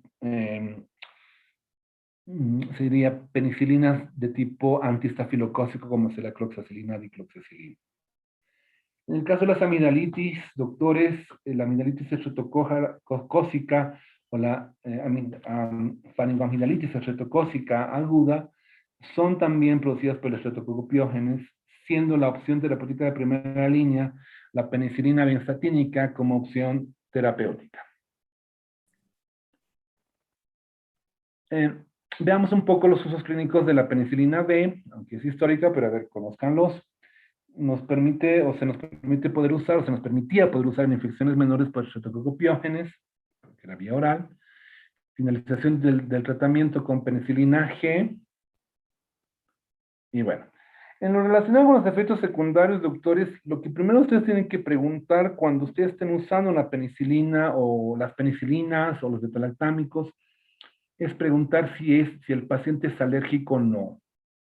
En el momento que tú quieras indicar, medicar, dar un beta-lactámico, una penicilina benzatínica, una penicilina procaínica, una aminopenicilina, una amoxicilina, tú deberás acercarte al paciente, obviamente en la consulta, y preguntarle si es alérgico o no a la penicilina, razón por la cual normalmente se tiene una frecuencia de entre un 5 a un 8% de la población que dice tener una historia de alergia y lo que condiciona o lo que dice que de 100 pacientes, por lo menos entre 5 a 8 personas van a ser alérgicos, ya que tener siempre presente esta situación. Hay veces que, o la mayoría de las veces, el paciente no sabe, no conoce si es alérgico. Entonces, consejo, doctor, cuando tú estés indicando una penicilina, indica penicilina, benzatínica, 1.200.000 unidades internacionales, un frasco diluido en agua destilada con lidocaína, ta, ta, ta, ta, ta, ta, ta, ta, ta. Y abajo, al finalizar tu receta, doctor, tú le pones, ¿ya? Favor realizar prueba de sensibilidad, ¿ya? ¿Por qué razón? Eso va a obligar al personal que le esté colocando, sea de enfermería, sea médico, sea de la farmacia, o sea el hijo del vecino, ¿ya? Va a obligar a que le realicen una prueba a nivel subcutáneo o a nivel ocular, aunque la prueba ocular en la actualidad ya no se usa. Lo ideal es instilar o colocar por vía subcutánea para ver si se genera un eritema. Ya hay la posibilidad de una alergia. Entonces, shocks anafilácticos por penicilina, ya casi en 20 años de práctica, he debido haber un caso cuando, cuando pese a que se le ha puesto realizar prueba de sensibilidad en la receta, el enfermero auxiliar ha colocado negligentemente al paciente sin preguntarle si era alérgico o no, y eso ha condicionado que el paciente, o que se le coloque vía intramuscular una cantidad alta de penicilina, lo que generó un shock anafiláctico y que el paciente terminó en terapia intensiva y después iniciándole un proceso y un juicio bastante complicado al enfermero, que después terminó muy mal, entonces razón por la cual hay que ser siempre cuidadoso. Y si una vez que tú detectas un alérgico a la penicilina, anota en la historia clínica alérgico a la penicilina, anota en la receta alérgico a la penicilina. Entonces, para no, o para evitar cualquier tipo de dificultad o discrepancia. Habían estudios que en el pasado mostraban de que un paciente, o un ejemplo, yo papá, que tengo 3 hijos, yo soy alérgico a la penicilina, en teoría mis hijos van a hacerlo también, pero también van a ser alérgicos a los otros grupos de betalactámicos. Quien no es alérgico a la penicilina debería ser alérgico a las cefalosporinas, a las aminopenicilinas y a otros, pero en la actualidad están haciendo estudios de que se está demostrando de que esto no es tan así y no era tan así. Esa resistencia cruzada, inclusive de tipo genético, está siendo rebatida en los últimos 10 años con una serie de estudios que están demostrando todo lo contrario. Sin embargo, el tener cuidado siempre y el antecedente de que si el papá o el hermano es alérgico, hay una gran posibilidad de que el paciente lo sea, es mejor siempre cerciorarse y no jugar con fuego. Entonces, en ese sentido, en este acápite es importante tomar en cuenta aquello. Los exantemas cutáneos, que es lo más frecuente en el caso de tener fenómenos alérgicos, la enfermedad del suero, caracterizada por fiebre, alergias puritos, nefritis intersticial, eosinofilia, anemia hemolítica, pueden ser parte de los efectos secundarios cuando estamos medicando una penicilina G benzatínica vía intramuscular. Simplemente recordarles, en esto tenemos si bien las penicilinas, habíamos hablado de que estas son clasificadas como naturales, tenemos la penicilina G y tenemos la penicilina B. Dentro de la penicilina G tenemos la procaínica y la benzatínica. Dentro de esto tenemos la cristalina que se clasifica en sódica y en potásica. ¿Ya? De la cristalina, la más usada siempre ha sido la sódica, que llegaba a venir en el asociado que les comentaba, penicilina benzatínica, penicilina procaínica, penicilina sódica, el famoso 1266 o el famoso 633, asociado en 1.200.000 de penicilina benzatínica más 600.000 unidades de procaínica más 600.000 unidades de sódica. Eso encuentras ahora en cualquier farmacia, el famoso Triapen Forte, ya, o su misma presentación, una presentación parecida de laboratorios Terbol IFA, que es muy usado en el mercado en la actualidad. Sin embargo, la palabra penicilina nos puede permitir también tener un mnemotécnico muy particular. Las penicilinas, doctores, son los fármacos de primera elección en el embarazo. Por eso que habíamos puesto primera elección en embarazadas. No se metabolizan, sí, bueno, sí se metabolizan, pero hay que tener presente del tipo de metabolismo. En el caso de la hipersensibilidad, generan de hipersensibilidad y alergia. Actúan sobre los cocos gram positivos y algunos gram negativos. Son de indicación de primera línea para la sífilis. Y bueno, las beta-lactamasas son el mecanismo de resistencia fundamental. Y es aquí donde podemos ver que en el caso de la penicilina sódica y la penicilina potásica solo vienen vía endovenosa. La penicilina procaínica viene vía intramuscular, pero también he visto presentación endovenosa, y la penicilina benzatínica solo viene vía intramuscular. ¿Ya? Y en esto, fíjate, en el caso de la penicilina benzatínica, digo, penicilina B, solamente viene en vía oral y su tiempo de acción o vida media es de 6 horas. De la benzatínica, fíjate, es hasta 30 días, la procaínica de 12 a 24 horas, ¿ya? Y la sódica y la potásica de 4 a 6 horas. Entonces, esto hay que tenerlo presente al momento de pensar en colocar ese tipo de fármacos, tomar en cuenta el tiempo y la vida media. En el caso de, ya habíamos dicho, de la farmacocinética, se distribuye muy bien por todos los tejidos, mucho menor grado sistema nervioso central, próstata y globo ocular. En el metabolismo se va a hidrolizar y va a producir un metabolito denominado ácido peniciloico. El ácido peniciloico es el responsable de las reacciones alérgicas de las penicilinas y se va a eliminar por vía renal.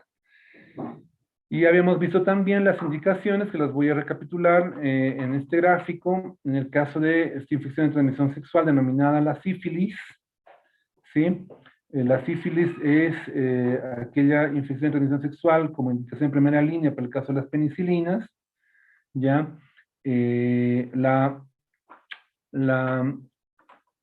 Para el tratamiento de la sífilis, normalmente lo que vamos a usar penicilina benzatínica en dosis única, dependiendo el peso, la edad y la talla. El peso y la edad, fundamentalmente, podemos llegar a medicar entre 1,200 a 2,400. Sugiero siempre dejar una dosis de 2,400 cuando hablamos de una sífilis o sífilis tardía, o diagnosticada, se diría, en forma muy retrasada. Por otro lado, ya lo habíamos dicho también, es de primera línea, o son de primera línea en el caso de la benzatínica y la procaínica, en el caso de las faringoamidalitis por estreptococopiógenes. Se puede usar en infecciones cutáneas producidas por estreptococopiógenes, Staphylococcus aureus, Staphylococcus epidermidis, en el denominado impétigo, podemos usarlo. ¿Sí? Si se demostrara la presencia de Staphylococcus aureus y Staphylococcus epidermidis, probablemente los resultados no sean muy buenos, pero si fuera Streptocopiógenes, sí tendríamos muy buenos resultados en el caso de usar la penicilina benzatínica. También podemos usar en el caso de las endocarditis por enterococos, Streptococcus viridans y Staphylococcus aureus, en el caso de la penicilina benzatínica, pero también la penicilina sódica. En el caso de las meningitis, se han visto muy buenos resultados, meningitis producidas por neumococo. En el caso de la gangrena gaseosa y el Clostridium perfringens, es una opción terapéutica muy importante, ¿sí? En el caso de la listeriosis también, hablando de la penicilina benzatínica, en el caso de la gonorrea y la actinomicosis son una opción importante. En el carbunco o anthrax y las infecciones cutáneas producidas por el Bacillus anthracis, la penicilina benzatínica tiene muy buenos resultados. Y en el caso del Clostridium o bacteroides, en el caso de infecciones por anaerobios, tomando en cuenta un ejemplo, un absceso cerebral, podríamos usar la penicilina benzatínica o la penicilina procaínica o la penicilina sódica con muy buenos resultados. Se ha visto, y reitero, porque es que ustedes tienen que tenerlo claro, de que se puede usar también en el caso de difteria, se puede usar también en fusospiroquetas, en borrelia, en pasteurelia, no siendo de primera línea, lo aclaro, pero también podemos usar en profilaxis para infecciones por estreptococopiógenes, para fiebre reumática, ya lo habíamos dicho, para sífilis y alguna infección intraparto. Eso relacionado con las penicilinas. Ahora vamos a ver las penicilinas antiestafilocócicas, ya hemos visto las penicilinas naturales. Por eso les decía que esta teórica es larga. Si yo hoy día les doy cefalosporinas más, les doy carbapenemes, monobactames, les doy inhibidores de beta-lactamasas, yo me voy a cansar y no voy a poder llegar a la teórica para empezar. Me va a faltar tiempo y ustedes van a estar muertos, así que hoy día solamente vamos a hablar de penicilinas. Yo voy a comunicar y voy a hablar con los representantes, voy a hablar con José Armando para programar una teórica en un horario diferente para terminar esta clase, y ustedes que entienden que es por razones obvias y no por negligencia, y lo aclaro porque después a veces el enfoque no siempre es el más adecuado. Continuemos. Cuando hablamos de las penicilinas antiestafilocócicas, estas son penicilinas que prácticamente van a ser usadas frente a Staphylococcus aureus y Staphylococcus epidermidis. ¿Por qué el Staphylococcus aureus y el Staphylococcus epidermidis son infecciones importantes? ¿Por qué? Porque se ha demostrado y se ha visto de que el Staphylococcus aureus puede llegar desde generar infecciones cutáneas muy importantes, denominadas celulitis, ¿ya? O inclusive epidermitis. Sin embargo, también puede llegar a provocar infecciones a varios niveles pulmonares, a nivel cardíaco, las denominadas endocarditis, inclusive infecciones intrahospitalarias cuando se hace muy resistente o se hace meticilino resistente. Es razón por la cual las penicilinas antiestafilocócicas y el Staphylococcus aureus, por eso tiene mucha importancia. Y en eso nosotros usamos el grupo, o este grupo de fármacos denominados las meticilinas, donde está la meticilina, la oxacilina, la dicloxacilina, la cloxacilina, la flucloxacilina, ¿ya? Estas meticilinas son quienes prácticamente se usan de primera línea frente a estafilococo. Habíamos dicho también que este grupo de antimicrobianos difícilmente son afectados por beta-lactamasas, ¿ya? Y cuando lo hacen, tardan en hacerlo, ya siendo difícil esta situación. Dentro de los gérmenes sensibles tenemos el Staphylococcus aureus meticilino sensible, por eso es esta abreviación que tú la ves acá. El SAMS significa Staphylococcus aureus meticilino sensible, es la principal indicación de la meticilina, oxacilina, cloxacilina, dicloxacilina, la flucloxacilina, ¿ya? Y el Staphylococcus epidermidis meticilino sensible, siendo la segunda indicación más importante. En esto nos cubre infecciones de Staphylococcus aureus, epidermidis, productores de penicilinasas, pero, a ver, doctores, una particularidad del Staphylococcus aureus es por el tipo de bacteria, por las regiones que infecta, es que llega a generar mutaciones y llega a generar procesos de resistencia rápidamente. Esto condiciona una serie de sucesos relacionados con la resistencia que ha hecho que, los sistemas de salud en el tema epidemiológico y en el tema de bioseguridad hospitalaria lleguen a tenerle miedo al estafilococo cuando este se hace resistente a la meticilina. Por esa razón es que en el caso en el que tengamos Staphylococcus aureus meticilino resistente, aquí cambia, fíjate, aquí era meticilino sensible, pero en este caso es meticilino resistente. Las cepas de Staphylococcus resistentes a penicilinas, a meticilinas, a cefalosporinas, a clindamicina, a aminoglucósidos y eritromicina, ¿cuál es la opción terapéutica? Un glucopéptido denominado vancomicina. La vancomicina es un glucopéptido de espectro reducido que solamente se dedica a eliminar Staphylococcus aureus meticilino resistente. Alguna vez hemos puesto en el examen, el manejo del Staphylococcus aureus meticilino resistente es en base a, el único fármaco que nos permite manejar es la vancomicina, cuando es resistente a penicilinas, meticilinas, cefalosporinas, clindamicina, mieloglucósidos y eritromicina. Aclaro esto porque, fíjense, tienen que pasar muchas cosas para poder llegar a vancomicina. Entonces, dejando claro esta situación, nos vamos a la oxacilina y la dicloxacilina y a la cloxacilina, que son las características muy parecidas. Si bien se sugiere suministrar lejos de los alimentos, estos tienen buena absorción por vía oral, entre un 30 y un 80%. Encontramos la cloxacilina en presentación vía oral, pero también en presentación endovenosa. Todas las demás antistafilocócicas solo vienen en vía oral, excepto la oxacilina que viene en vía endovenosa. La concentración pico en plasma llega a ser desde la media hora hasta la hora, y no la vamos a usar para infecciones susceptibles de tratamiento de propenicilina G, porque vamos a matar nuestras armas. Mejor volvemos a la penicilina G y así vamos yendo por niveles. Un detalle importante en la antibiótico-terapia, doctores, es, y estamos en ese tiempo, ya les decía, es siempre prudente. Cuando no ha habido una respuesta frente a un tratamiento empírico antibiótico bien iniciado, bien fundamentado, eh, se sugiere poder ingresar a estudios de sensibilidad y resistencia, ya para poder tener claro el tipo de germen, para poder tener claro el antibiótico que se va a usar y así tener claras las armas frente a este problema.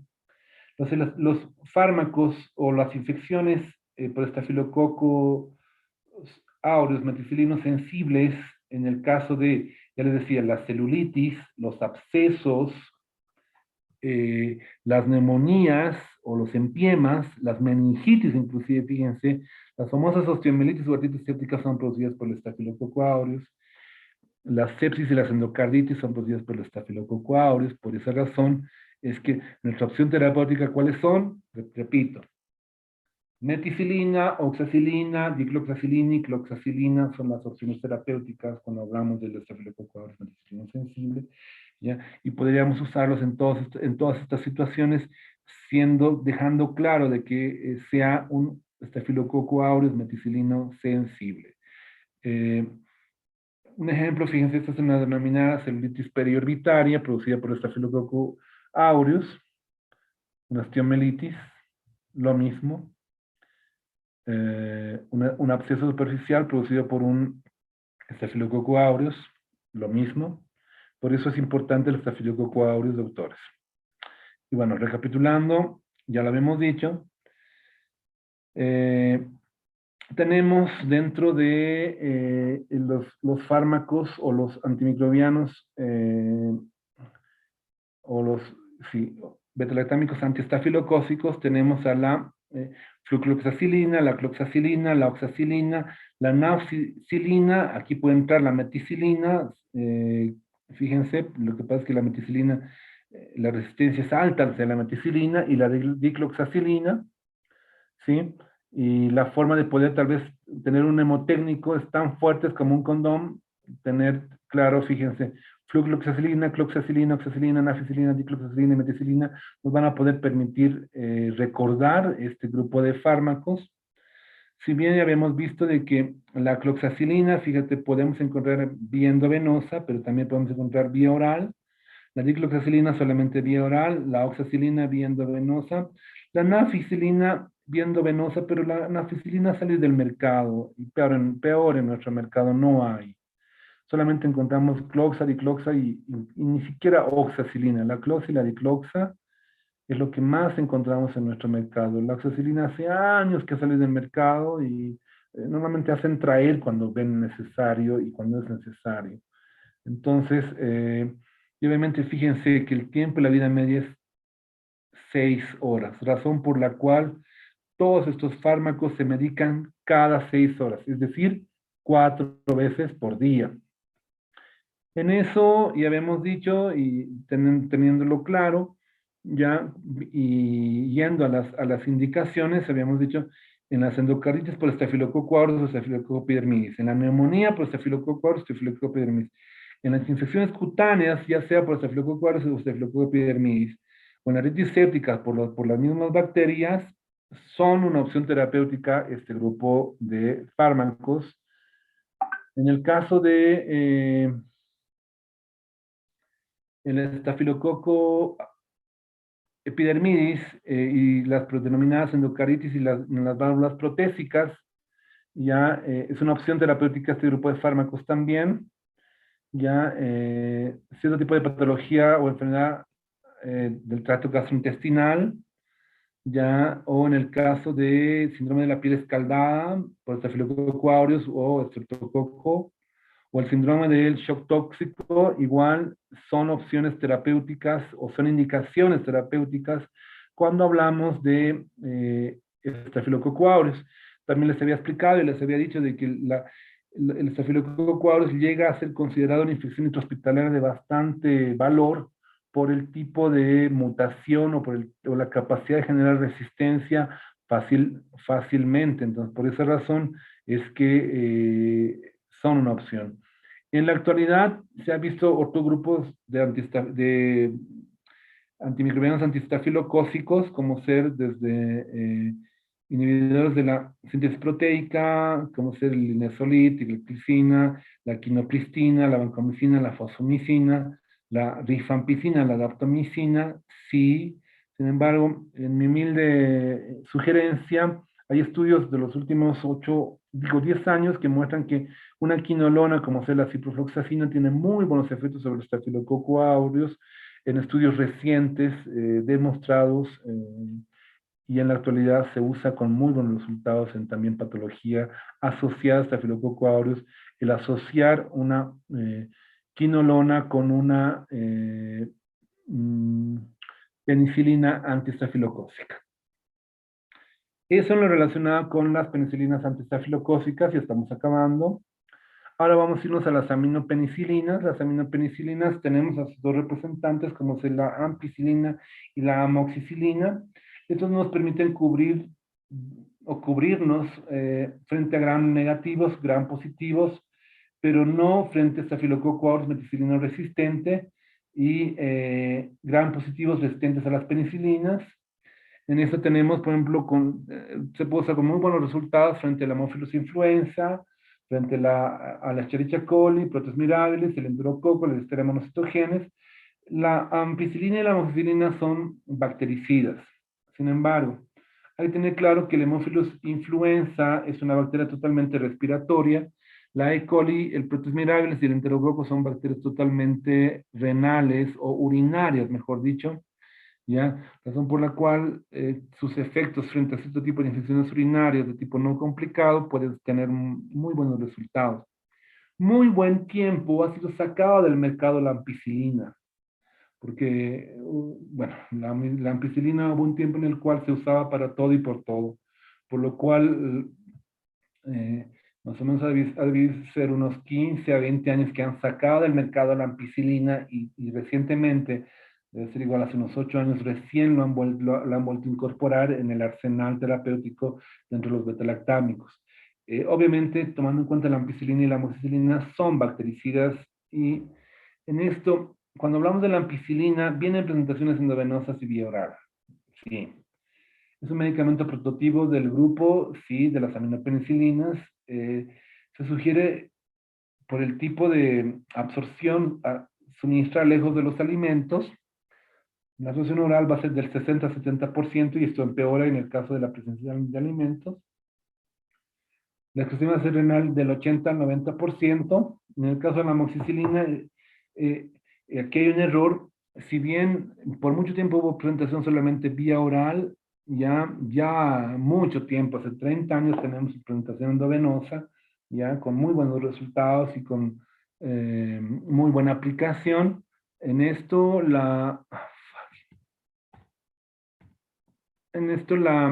tiene muy buena absorción por vía oral, en el caso de la amoxicilina. La comida no interfiere con la absorción, se excreta por vía renal casi al 100% y requiere ajustes en falla renal una insuficiencia renal, todos los beta-lactámicos requieren ajuste en insuficiencia renal o falla renal. Entonces, eso hay que ajustar en el caso de las dosis, ¿no?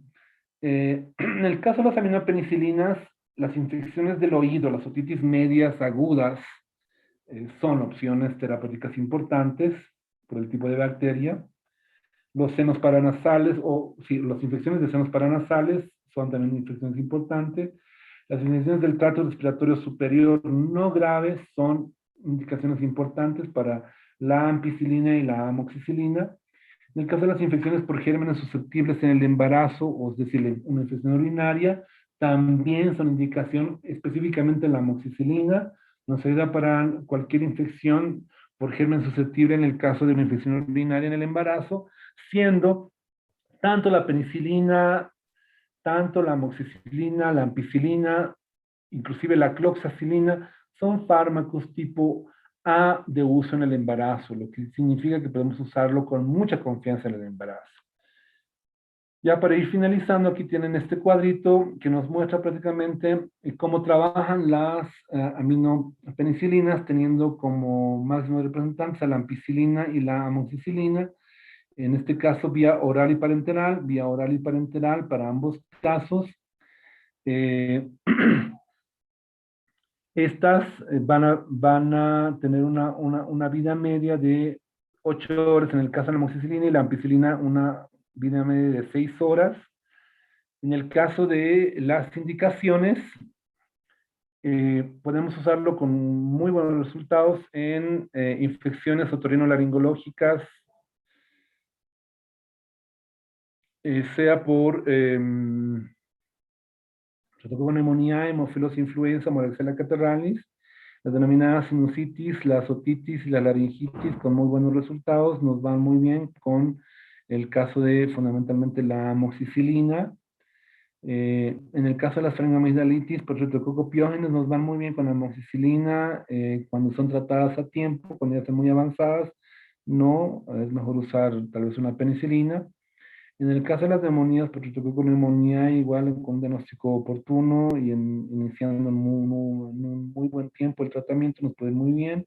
En el caso de la listeria monocitogenes también, para las meningitis por neumococo o meningococo, la ampicilina llega a tener muy buenos resultados, mucho más en infantes recién nacidos, en neonatos y en menores de 5 años, con muy buenos resultados en el caso de la combinación de la ampicilina con algún otro fármaco que pueda generar sinergismo.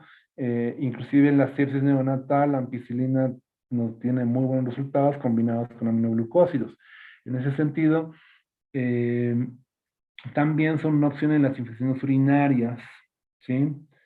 Por E. coli, por Proteus mirabilis, pero también la amoxicilina, y no digo la ampicilina, y me refiero a la amoxicilina, se usan en esquemas de tratamiento por Helicobacter pylori, asociado a claritromicina, asociado a omeprazol, asociado a sales de bismuto. Entonces, para la terapia de erradicación del Helicobacter pylori, la amoxicilina nos ayuda muy bien y nos va muy bien. En el caso de enfermedades del tracto gastrointestinal, la ampicilina nos va muy bien para enfermedades por enterococos fecalis, e inclusive en el caso de las endocarditis, con la amoxicilina nos va muy bien. Sí, podemos usar en el caso de profilaxis en endocarditis por Staphylococcus aureus y en infecciones intraparto, se pueden usar, ¿ya? Por eso que, por ejemplo, en el caso de la puérpera, una puérpera que ha tenido algún desgarro o se le ha hecho episiotomía y demás, se sugiere iniciar la amoxicilina, tomando en cuenta que nos ayuda bastante a evitar una infección en el intra y en el posparto. En el caso de la distribución y la farmacocinética, se distribuye muy bien por todos los tejidos, no se distribuye muy bien por sistema nervioso central, próstata y ojo. Se metaboliza por vía hepática, ya lo habíamos visto. Se excreta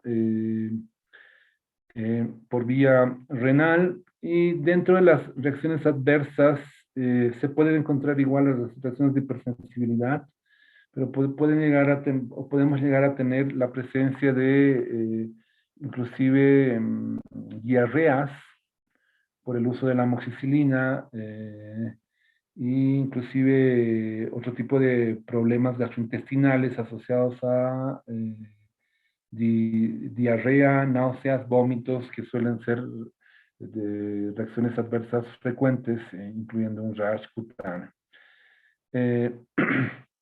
Podemos tener muy buenos resultados, nos ayuda bastante, ya lo habíamos visto y lo reitero, en infecciones por Haemophilus influenza. Por eso este HELPS te ayuda a recordar las bacterias, en infecciones por Helicobacter pylori, infecciones por E. coli, infecciones por Listeria monocytogenes, por Proteus mirabilis, por Salmonella y Shigella, siendo parte de su espectro antibacteriano, cuando hablamos de las aminopenicilinas, fundamentalmente está enfocado hacia la amoxicilina. Para finalizar, vamos a hablar de las penicilinas antipseudomonas. En esto tenemos la carbenicilina, la ticarcilina, y la mesfloxilina y la piperacilina. Si bien la carbenicilina es poco usada y ya ha salido del mercado, tenemos la ticarcilina, que es 4 veces más activa que la carbenicilina, por esa razón que la carbenicilina ya no es usada. Y la mesfloxilina y la piperacilina se usan en infecciones por Pseudomonas aeruginosa. ¿Por qué nos importa mucho la Pseudomonas? Al igual que la Streptococcus pyogenes, la Pseudomonas es una bacteria que muta y genera resistencia muy fácilmente y llega a ser catalogada y clasificada dentro de las infecciones, inclusive nosocomiales intrahospitalarias, por lo cual normalmente vamos a encontrar Pseudomonas en servicios como terapia intensiva, las terapias intermedias, donde esta bacteria pueda hacer de las suyas. Entonces, eso en lo relacionado con el espectro de la mesfloxilina y la piperacilina. Y bueno, también se puede usar en indicaciones parecidas a las que ya habíamos comentado, como ser las meningitis, la infección urinaria, peritonitis, sepsis. Y bueno, este cuadro para finalizar, en el caso de las penicilinas antipseudomonas, ya como ser, fíjense, el TAM madre, que nos sirve para recordar la piperacilina, la ticarcilina, la asfloxilina y la mesfloxilina. Y obviamente en esto, por ejemplo, es una carboxipenicilina, la ticarcilina, y ahí es una ureidopenicilina, la carbenicilina. En el caso de la ticarcilina, este suele venir asociado a un inhibidor de beta-lactamasa, como sería el sulbactam, porque no olvidemos que la ticarcilina es un fármaco que puede generar resistencia muy fácilmente, al igual que la piperacilina asociada al ácido clavulámico. En eso, dentro de las reacciones, del espectro antibacteriano, los bacilos gram negativos, la Serratia, Enterobacter, Proteus, Klebsiella providentia y Enterococcus son el espectro antibacteriano. Y en esto tenemos ya cierto tipo de infecciones en las que se puede también usar o indicaciones. Sí está claro que la pseudomonas puede generar una infección hospitalaria de mucha valía y de mucho miedo. Razón por la cual la pseudomonas, encontramos pseudomonas en algún hospital, normalmente sabe cerrar el hospital hasta eliminar la pseudomonas. Y de hecho podemos usarlo con muy buenos resultados en pacientes quemados, en neumonía, en otitis externa maligna, en el ectima gangrenoso, infecciones urinarias por Proteus y Klebsiella, en meningitis por Klebsiella y en enfermedades del tracto gastrointestinal, con el caso de las enterobacterias y enterococos. No se tienen muy buenos resultados frente a Staphylococcus aureus, Streptococcus y anaerobios. Y bueno, tenemos algunas opciones antipseudomónicas también, como ser los inhibidores de la síntesis proteica, como ser la amicacina, la gentamicina, el meropenem y el imipenem. Tenemos también el ciprofloxacino y el levofloxacino. Y también tenemos la piperacilina, ticarcilina, la cetazidime y el cefepime, en el caso de los betalactámicos que puedan actuar frente a pseudomonas. Con esto me finalizo acá. Sé que es una teórica bastante pesada, sé que, y yo se los dije, y eso que todavía solamente lo he hecho hasta la mitad,